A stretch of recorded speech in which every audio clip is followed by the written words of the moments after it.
ഇഷ്ടായി. നല്ല ടേസ്റ്റ്. ഞാൻ എന്റെ കാര്യം ചോദിച്ചത്. പങ്കുവയ്ക്കൂ സ്നേഹത്തിന്റെ രുചി. ഇവിടെ എല്ലാം സ്പെഷ്യലാണ്. The salt restaurant, Kakkanad, Thoppumpady and Panampilly Nagar. Fort Kochi ബീച്ചിൽ ഇന്ത്യൻ സേനയ്ക്ക് സല്യൂട്ട് അർപ്പിച്ച് പൊതുപ്രവർത്തകരും വിനോദസഞ്ചാരികളും. ഫോർട്ട് കൊച്ചി ബീച്ചിൽ കൊച്ചിയിലെ പൊതുപ്രവർത്തകരും വിനോദസഞ്ചാരികളും ഭീകരവാദത്തിനെതിരെ തിരിച്ചടിച്ച ഇന്ത്യൻ സൈന്യത്തിന് ബിഗ് സല്യൂട്ട് അർപ്പിച്ചു. ഇന്ത്യൻ ആർമിക്ക് ഐക്യദാർഢ്യം അർപ്പിച്ചുകൊണ്ട് ഒരു ഭീകരവാദവും ഇന്ത്യയിൽ നടക്കാൻ പാടില്ല, ഇന്ത്യൻ മണ്ണിൽ കയറി ഇന്ത്യൻ ജനതയ്ക്കെതിരെ ഭീകരവാദം നടത്തുന്ന ഏത് രാജ്യക്കാരനാണെങ്കിലും കടുത്ത മറുപടി നൽകുമെന്നുള്ള ഉദാഹരണമാണ് ഈ തിരിച്ചടിയെന്നും മതത്തിന്റെ പേരിലും ഇന്ത്യൻ ജനതയെ ഭിന്നിപ്പിക്കാൻ ആർക്കുമാകില്ലെന്നും പാകിസ്ഥാനെതിരെ രൂക്ഷ വിമർശനവുമായി പ്രവർത്തകർ മുർദാബാദ് വിളിച്ചു. പിന്നീട് ദേശീയ ഗാനം ആലപിച്ച് പിരിഞ്ഞുപോയി. പൊതുപ്രവർത്തകരായ ഷമീർ വളത്ത്, ഇബ്രാഹിംകുട്ടി, മൻസൂർ അലി, അബ്ദുൽ നിസാർ, സരിത, പ്രതീഷ്, സുജിത് മോഹനൻ, ബീച്ചിലെത്തിയ വിനോദസഞ്ചാരികൾ, വഴിയോര കച്ചവടക്കാർ എന്നിവരും പരിപാടിയിൽ പങ്കെടുത്തു.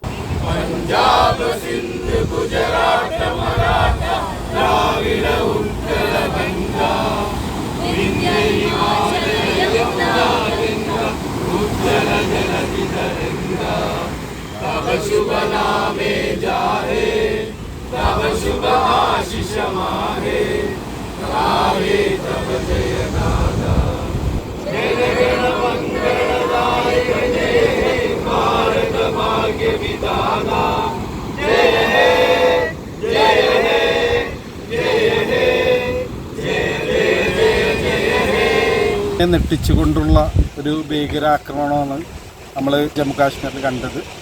അവിടുത്തെ ആ ദുഃഖം, ആ ഒരേ കുടുംബത്തിൻ്റെയും ദുഃഖം മാറുന്നതിന് മുമ്പ് തന്നെ ഈ ഭീകരവാദത്തെ തുടച്ചു നീക്കുവാൻ ഇന്ത്യൻ ആർമി കാണിച്ച ഈയൊരു പോരാട്ടമാണ് ഇന്ത്യൻ മണ്ണിലുള്ള ഓരോ ജനതയുടെയും ഒരേ വ്യക്തിയുടെയും ചോര തിളക്കുന്ന ആ ഒരു തിരിച്ചടിയാണ് ഇന്ന് കൊടുത്തിരിക്കുന്നത്.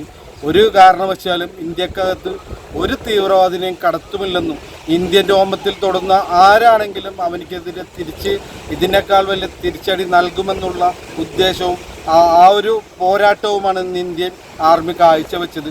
News bureau, fort Kochi.